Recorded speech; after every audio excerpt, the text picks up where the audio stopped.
Maayong hapon mga ka-idol, no? So mauli na dito mga ka-idol kay human matag work, no? So diri lang sa ta soroy lang sa ta sa garden mga ka-idol. Mingaw pa man dito sa atong area mga ka-idol.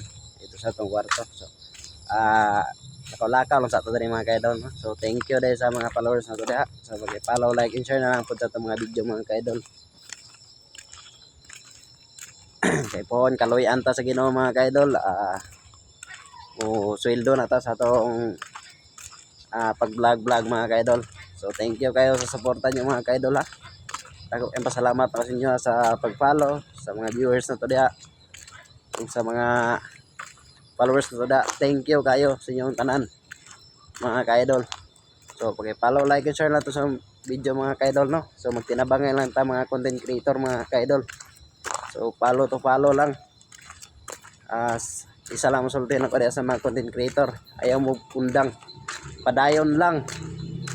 Ay ang pagpadayon na agad na ay kapadulnganan, labi na sa sabayan mo sa pagampo sa Ginoo. So kung pagtugot sa Ginoo mga ka-idol, mas mulambo pagid ka nga pagka-vlogger mga ka-idol, mas maayo. So mo na kung sa ibato nimo ampo mga ka-idol, kay Ginoo or kay kabalo mo provide. So kanto lang, God bless. O kung tinabangay tag tanan, pray lang permente. Thank you all followers na to diha. Uhahay.